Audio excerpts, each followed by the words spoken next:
샬롬 반갑습니다. 사랑하는 우리 허구 공동체 임원 리더 여러분, 69절 성경 암송 공부 시간입니다.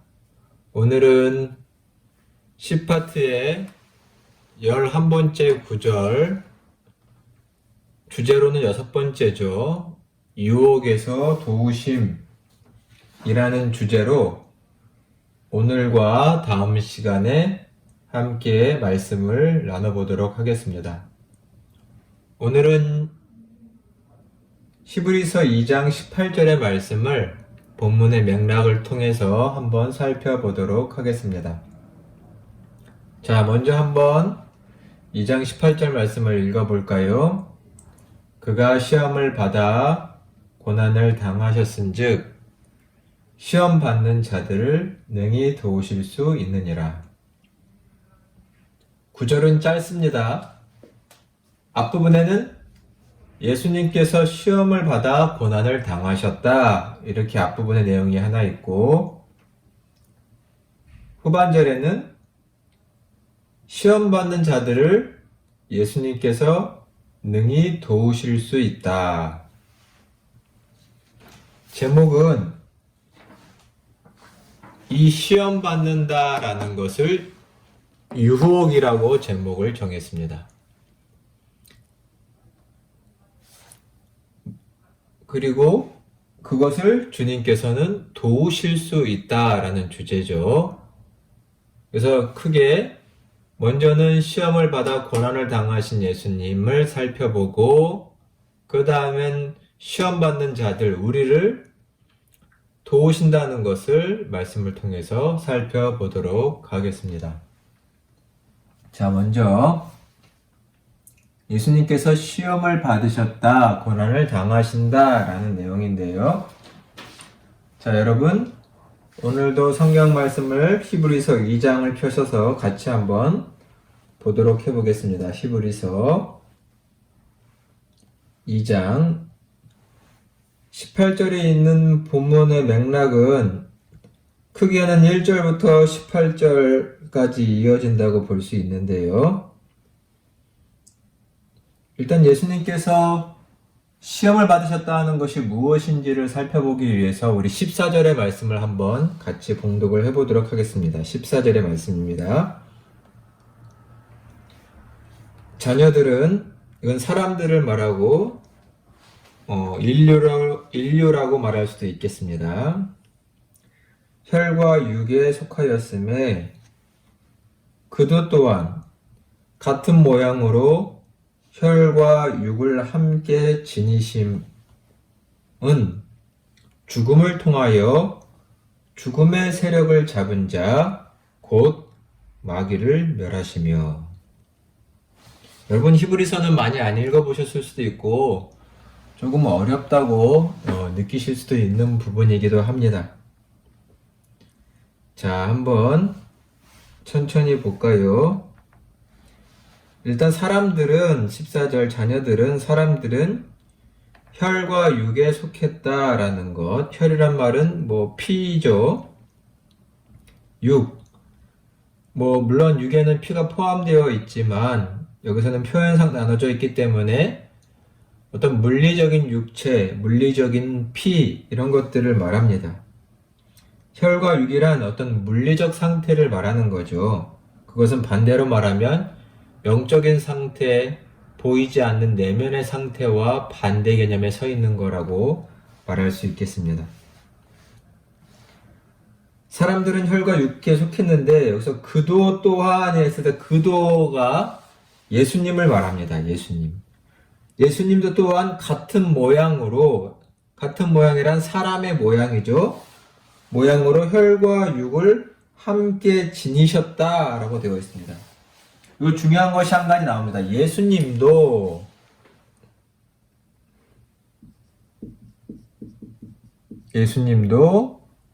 혈과 육을 지니셨다라고 말합니다.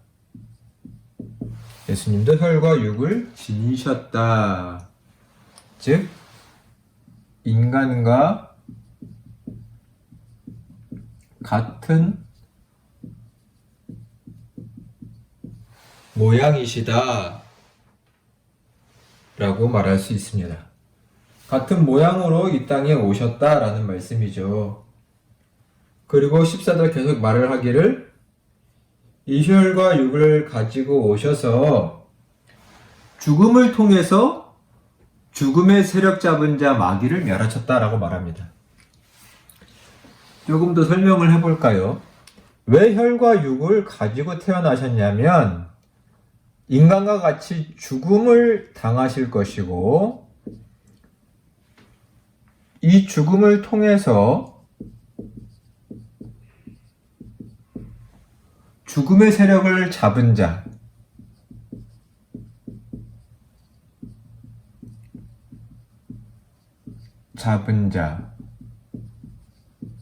뭐라고 말하나요?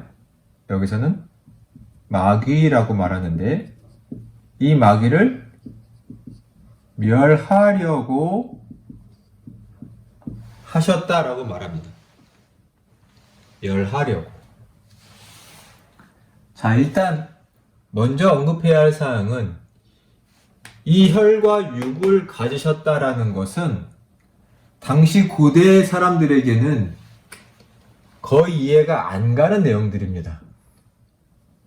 고대 사람들에게는 신의 아들이 인간의 몸을 입었다? 이해가 안 되는 내용이고, 조금 더 말하면 거리껴지는 내용입니다.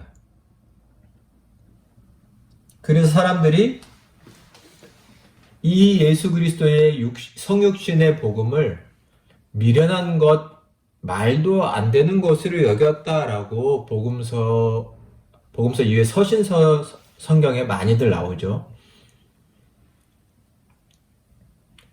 신이란 어떤 이 물리적인 육체의 한계들을 넘어선 존재, 이런 육체에 갇혀져 있지 않는, 물리적인 것에 갇혀져 있지 않는 존재라고 생각했던 그 고대 사람들에게 신의 아들이 인간과 똑같은 혈과 육을 입었다라는 것은 말이 안 되는 내용이었습니다.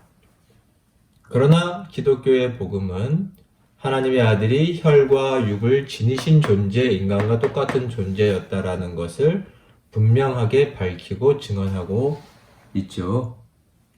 왜요? 죽음이 필요했다. 이것이 오늘 저희가 좀 깊게 생각해 봐야 할 것입니다. 죽으셔야 했고 그 죽음을 통해서 왜 죽음의 권세 잡은 마귀를 이겼다라고 말하는 것일까라는 것입니다. 이것을 통해서 결국은 인간을 구원하신 건데요.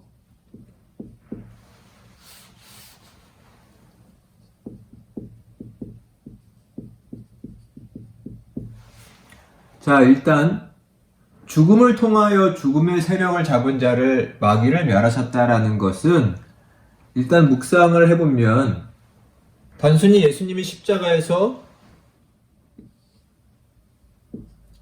죽으셨다는 것은 기독교 신앙에서는 마귀한테 패배했다는 것을 의미하는 것이 아닙니다. 마귀가 최종적으로 인간에게 하려고 하는 짓, 중요합니다. 마귀가 최종적으로 인간에게 하려는 짓은 사망과 죽음이죠. 그래서 마귀는 늘 이걸로 사람들을 두렵게 하고 사로잡으려고 했습니다. 마귀가 할 수 있는 그 마지막은 인간에게 사망을 주는 것이죠. 근데 예수님께서 십자가에서 이 사망에 처하심으로 더 이상은 마귀가 할 일을 없게 만드신 것입니다. 더 이상 예수님이 죽으심으로 마귀가 더 이상 할 수 있는 것이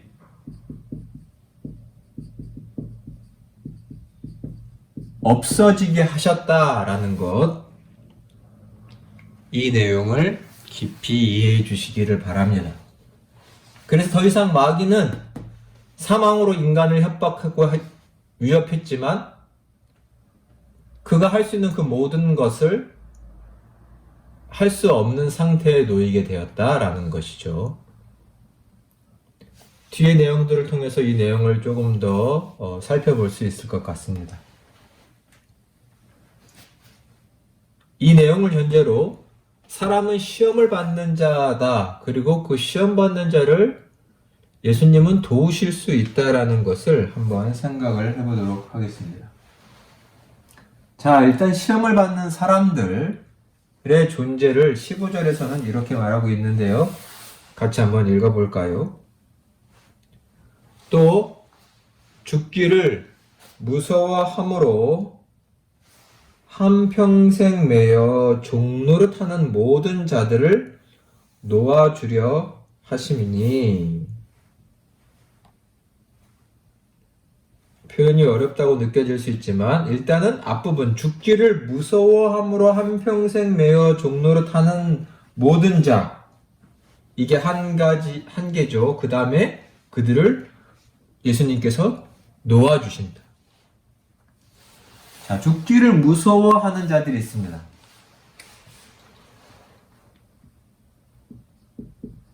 죽음을 무서워하는 자들. 우리 인간들을 말하고, 이건 반대로 말하면 마귀와 죄와 그 결과인 사망. 우리 앞에서 다 죄의 삭은 사망이요, 이런 것들 배웠죠. 로마서 3장 23절, 히브리서 9장 27절, 로마서 6장 23절, 이런 것들 다 기억나셔야 합니다. 죽음을 무서워하는 자들이 있습니다. 이들은 반대로 말하면, 더 영적으로 말해본다면 자신들의 마지막이 결국은 죽음이라는 것을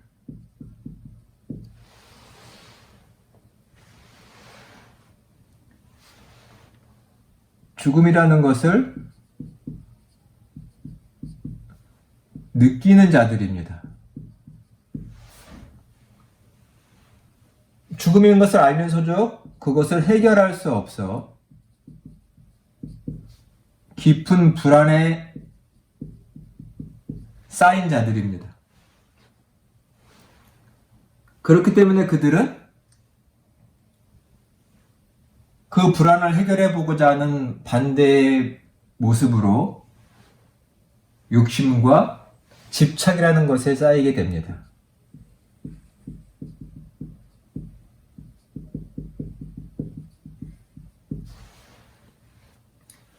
이것을 성서는 무엇이라고 말한 것이냐면 한평생 매여 종노릇한다 라고 오늘 15절에 나와 있습니다. 한평생 매여 종노릇. 이것은 마귀와 죄, 또 그 결과들에 대한 종노릇, 거기서 매여서 헤어나올 수 없는 자들, 그 상태를 죽음을 두려워한다라는 걸로 성서는 말하고 있죠. 이런 자들, 시험받는 자는 이렇게 말할 수 있겠습니다. 그리고 그들을 하나님께서, 예수님께서 도와주실 것이다 라는 내용이죠. 어떻게 도와주시느냐라는 것을 이제 살펴봐야 하겠죠. 자, 일단 17절의 말씀을 한번 같이 읽어볼까요? 17절. 같이 한번 읽어보겠습니다. 그러므로 그가 범사에 형제들과 같이 되심이 마땅하도다. 여기서 형제들은 앞에 나온 뭘까요? 14절에는 자녀들, 사람들, 이렇게 표현해도 될 것 같습니다.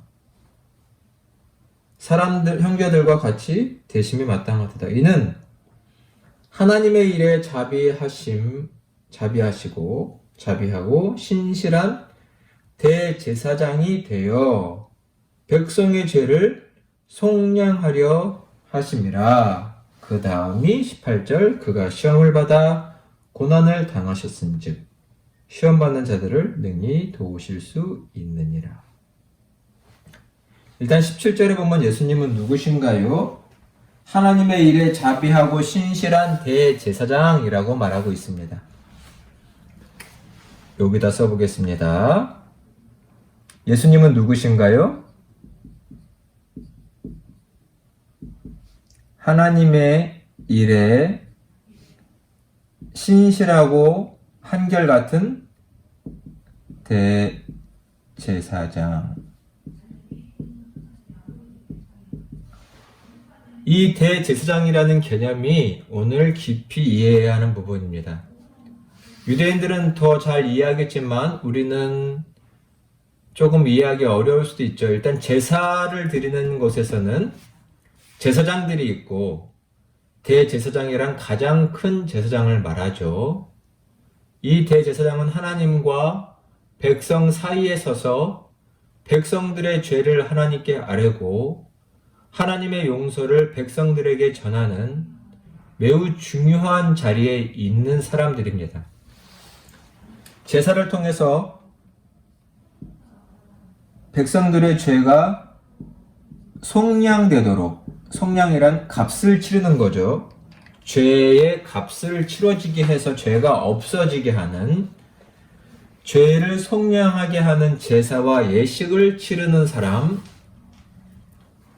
이 사람이 대제사장이죠. 근데 예수님께서 지금 그 대제사장이 되셨다라고 말을 합니다. 하나님의 일을 자비하고 신실하게 이루어 가시는 제사장이 되셔서 혈과 육에 속하 있는 사람들을 돕고 계신다라는 말입니다. 돕고 계신다. 그래서 여러분이 히브리서를 공부할 때 가장 중요한 개념 중에 하나가 예수님은 대제사장이시다라는 개념이고, 사실은 히브리서 4장 14절부터 거의 끝까지 나온다라고 볼 수 있는데, 오늘은 시간상 그 부분 중에서도 중요한 부분인 4장 14절에서 5장 10절까지의 말씀을 한번 살펴보면서 그분이 대제사장이시고 그래서 우리를 도우시고 그래서 우리를 시험과 유혹에서 이기게 하신다라는 것을 우리가 배워서 우리의 신앙에서 큰 힘을 얻는 시간이 되면 좋겠습니다. 자, 먼저 4장과 5장도 한번 넘겨서 하나씩 살펴보도록 할까요? 왜 그분이 어떠한 대제사장이시냐라는 부분입니다. 자, 먼저 4장 14절부터 한번 보겠습니다.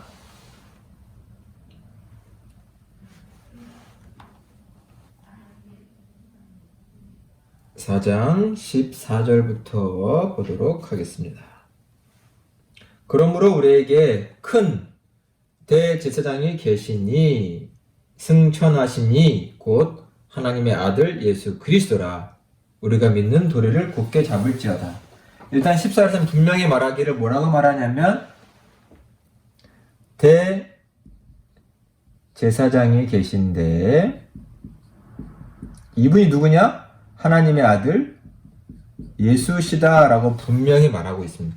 예수님은 하나님의 아들이고 우리와 하나님 사이에 대제사장이 되신다. 그리고 15절에는 또 이렇게 말하네요. 우리에게 있는 대제사장은 예수님을 말하죠. 우리의 연약함을 동정하지 못하실 리가 아니요 모든 일에 우리가 똑같이 시험을 받으신 이로되 죄는 없으시니라.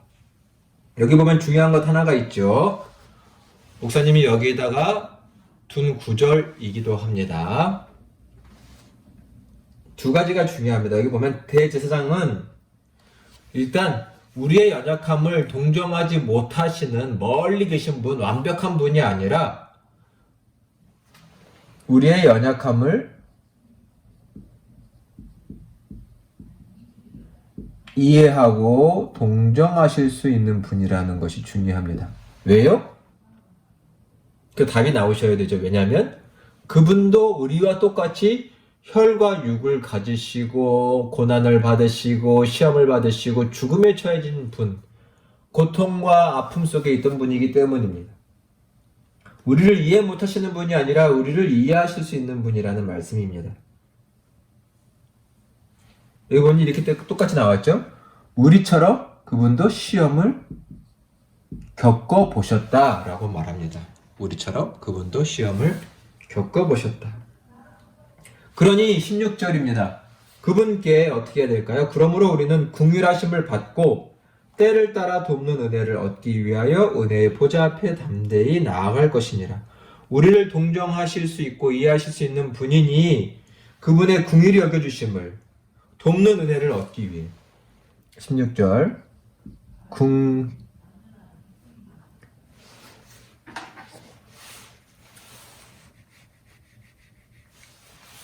그분의 긍휼과 때를 따라 돕는 은혜를 얻기 위해서 그분이 계신 보좌 앞으로 나아가야 합니다. 은혜의 보좌 앞으로 담대히 나아가라. 우리가 죄인이지만 담대함을 얻을 수 있는 이유는 뭔가요? 그분이 우리를 이해하신다는 겁니다. 우리의 연약함을 동정하신다는 겁니다. 왜요? 혈과 육을 입은 인간의 몸으로 이 땅에 오셨고 우리와 똑같은 모양이셨기 때문에 이 복음의 내용을 깊이 이해하시는 것이 중요합니다. 그래서 우리가 그분 앞에 나아갈 수 있는 것이지요. 그분의 대지상 계심을 이렇게 표현하고 있고 또 5장에는 이렇게도 말하고 있습니다. 7절을 한번 볼까요? 5장 7절 7절에 보니 그는 육체에 계실 때에 혈과 육이죠. 육체에 계실 때 자기를 죽음에서 능히 구원하실 이 죽음이란 십자가의 죽음이고 아까 앞에서 말한 이 죽음을 말합니다. 죽음에서 구원하실 이에게 뭐라고 하셨나요? 그분 또한 예수님 또한 심한 통곡과 눈물로 간구하셨다. 예수님도 그 시험의 어려움을 알고 계십니다. 심한 통곡이 있었고 눈물이 있었고 그에 따른 간구가 도우심을 바라는 거죠. 하나님의 간구도 예수님께 있었기 때문에 우리의 그 마음, 우리가 시험 속에서 괴로워하고 힘들어하는 또한 그것을 이기고 싶어하는 그 마음을 주님이 다 알고 계신다라는 것입니다. 그래서 어떻게 하나요? 9절에 보시면 온전하게 되셨은즉 자기에게 순종하는 모든 자에게 영원한 구원의 근원이 되신다. 예수님도 이 고난을 통해서 순종함을 배우셨고 자기를 순종하는 자에게 자기에게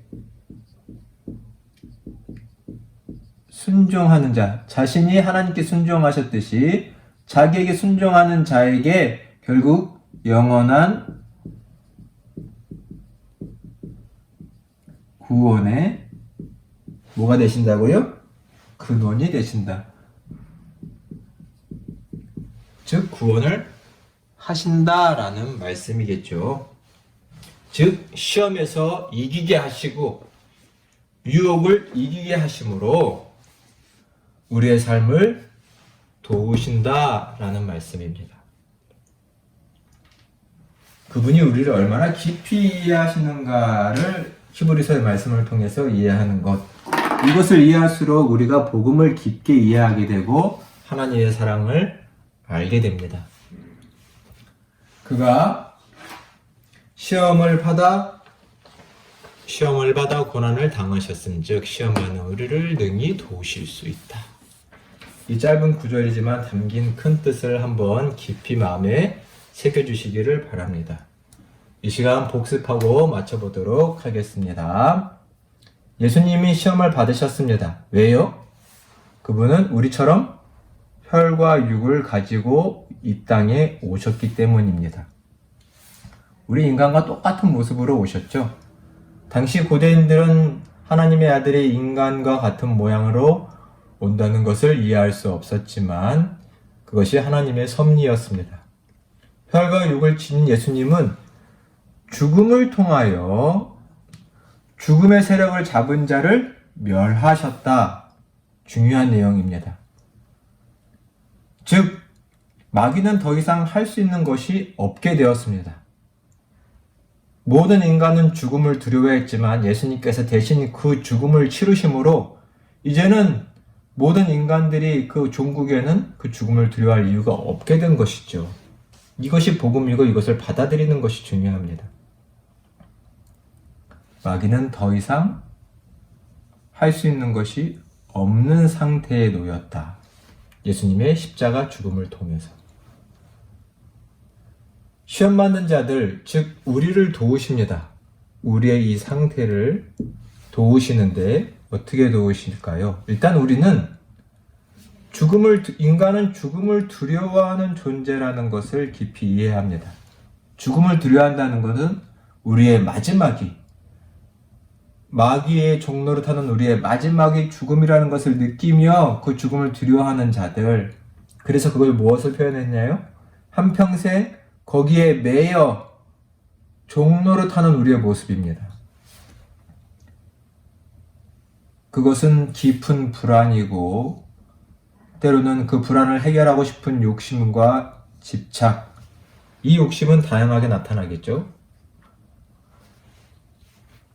이러한 자들을 주님은 도우심으로 해결해 주시는데요. 도우시는 그분을 히브리서에서는 대제사장이라고 말하고 있습니다. 대제사장. 이것은 하나님과 인간 사이의 죄를 속량하시고 화해를 이루시는 분이시다라는 것이죠. 화해를 이룰 수 있도록 하시는 것, 즉 도움을 말합니다. 그분은 어떤 대제사장이신가요? 히브리서 4장 14절부터 5장 10절의 말씀을 살펴봤는데요. 무엇이냐면 일단 그분은 우리의 연약함을 동정하실 수 있는, 이해하실 수 있는 분이다라는 것을 아는 게 중요합니다. 그러니 그분이 우리를 긍휼히 여겨주실 터이니 우리는 은혜의 보좌 앞으로 나아가 도움을 구할 수 있고, 그분은 또한 우리처럼 시험을 받았다가 하나님의 도우심을 받은 분으로 우리를 이해하시고 우리가 그분께 순종하고 나아갈 때에 우리를 도와 우리를 구원하실 수 있는 분이시다라는 것을 기억해야 합니다. 예수님은 우리의 유혹에서, 우리의 시험에서 능히 도우실 수 있는 분이십니다. 이 세상 살아가는 동안에 많은 죄의 유혹, 내 마음의 정욕의 유혹이 많이 있지만 주님 의지하심으로 승리하는 우리 모든 삶이 되시기를 간절히 축원합니다. 지금까지 함께 해주셔서 감사합니다. 우리 다음 시간에 뵙도록 하겠습니다. 샬롬.